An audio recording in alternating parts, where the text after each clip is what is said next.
இறைவனை கூப்பிடுவோம். இறைவணக்கம் பாடி விழாவை இனிதாய் துவங்க லட்சுமி கிருஷ்ணசாமி அவர்களை அன்புடன் மேடைக்கு அழைக்கின்றோம். ஞானம் அருள்வாய் யானை முகவா, ஞானம் அருள்வாய்.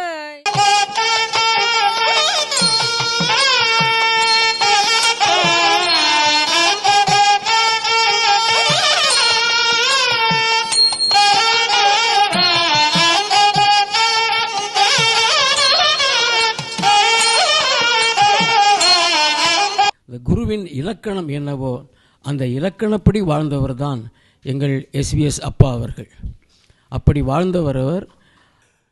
வைரத்தை கொடுங்கை கோர்த்து மாணிக்கத்தை ஆணை குத்தி பயில் முத்துக்கள் நாட்டி பச்சையினால் பலகை சேர்த்து கோமேதகத்தால் பொய்கை வெட்டி குளிர்ந்த நீலக்கல் பதித்து பூமேவிய புஷ்பராகங்கள் இடைக்கிடையே கால் நிறுத்தி பவடத்தால் சுவர் எழுப்பி பளிங்கு கொண்டு நிலமொழுகி சுடர் மிகுந்த மரகதத்தால் சுற்றுச்சுவர் துலங்க வைத்து சங்கரைத்து பூச்சி பூசி தளம் போட்ட மாளிகை என்னுடைய ஆசான் மாளிகை. அந்த மாளிகை தான் சேவா ஸ்டேஜ்.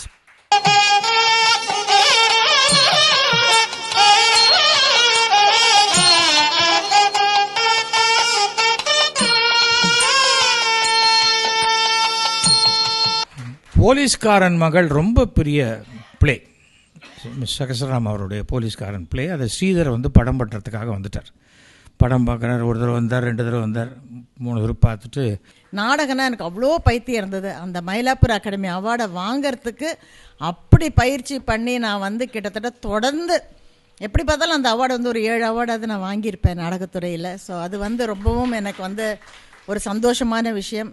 அண்ட் இதில் இங்கே முக்கியமாக நான் சொல்ல விரும்புகிறது என்னென்னா, அவர் என்ன நினச்சாருன்னா, சகஸ்ராமத்துக்கு பதிலாக சிவாஜியை போட்டு எடுத்தால் இந்த படம் இன்னும் பெரிய ரீச் இருக்கும் அப்படின்னோடனே, அதான் உனக்கு ரைட்ஸே கிடையாது, ரைட்ஸ் கொடுக்கவே இல்லை, நடித்தா சகஸ்ராமன் நடிப்பார், இல்லைன்னா உனக்கு இந்த ரைட்ஸ் கிடையாது, நீ எடுக்க வேணாம் படம்னு. அந்த அளவுக்கு கன்விக்ஷன், ஒரு அத்தாரிட்டேட்டிவாக இருந்த ரைட்டர்ஸ் இருந்த காலகட்டம் அது. அதுக்கப்புறம் இவர் தான் நடித்தார். பிரமாதம். நான் அது ஏதோ ஒரு டென்ட்டில் பார்த்தேன், நான் ஸ்கூல் படிக்கும்போது பார்த்த படம் போலீஸ்காரன் மகள். ஐ திங்க் விஜயகுமாரி நடித்தாங்கன்னு நினைக்கிறேன், அவங்க டாக்டராக. எஸ்விஎஸ் அவர்களுடைய இந்த 111வது பிறந்தநாள் விழாவை கொண்டாடிக்கின்ற தருணத்தில் எல்லாருக்கும் இருக்கிற மாதிரி இந்த இப்போல்லாம் யூடியூப் சேனலில் வந்துடுச்சு, எடுத்தோன்னு ஒரு பைட்டை போட்டு விட்ருவாங்க.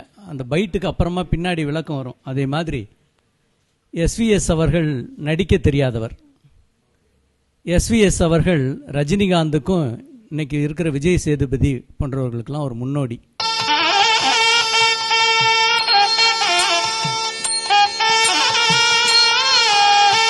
எஸ்விஎஸ் அவருக்கு பெத்த பிள்ளை எஸ்விஎஸ் குமார், தத்த பிள்ளை எங்களுடைய கலைமாமணி துரை. எனக்கு அவர்கிட்ட ரொம்ப நாளாக ஒரு வருத்தம் இருக்கும். என்ன வருத்தம் தெரியும்னா, அது மேலே சொல்லிடலாமா?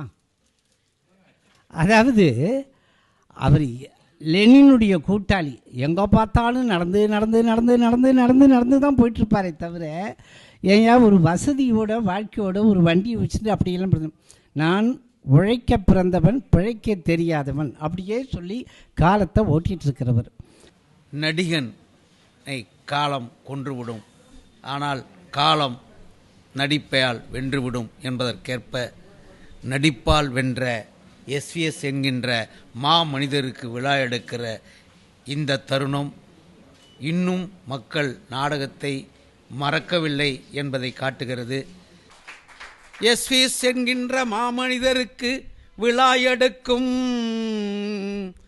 துரையே, உங்கள் உயரம் என்னவென்று அவை கேட்கிறது. அப்புறம் ஏதோ இங்கே வந்திருக்காங்களே எங்கள் அண்ணா எஸ்பி முத்துராமன் அண்ணா, என்னை சீரியலில் 18 வயசு, ஒரே சீரியலில் என்னை 18 வயசு, 25 வயசு, 40 வயசு, 80 வயசு இந்த கேரக்டரை பூரா நடிக்க வச்சார். எனக்கு திடீர்னு ஃபோன் பண்ணிவிட்டு இந்த மாதிரி சஹஸ்ரநாமம் 100th ஃபங்க்ஷனில் உங்களுக்கு அவார்டு கொடுக்க போகிறேன்னாரு. என்ன அவார்டுன்னா கலைக்களஞ்சியம்னாரு. எனக்கு உடனே ஷாக் ஆகிடுச்சு. ஏன்னா இது எதிர்பார்க்கவே இல்லைன்னா, பொதுவாக நான் அவார்டு எதிர்பார்க்க மாட்டேன், இது துப்புரவாக எதிர்பார்க்கல. துரையை சந்தித்து எத்தனையோ வருஷங்கள் ஆகுது, திடீர்னு கொடுக்குறாரு. எனக்கு டக்குன்னு பழைய ஞாபகங்கள்லாம் வர ஆரம்பிச்சது. விழாவில் சகஸ்ரநாமத்தினுடைய நினைவு விழாவை ஒட்டி இந்த விருது எனக்கு அளிக்கப்பட்டதில் நான் மிகவும் மகிழ்ச்சி அடைகிறேன். எவ்வளவோ நாடகங்களை நான் தயாரித்து நடித்தும் இருக்கிறேன்.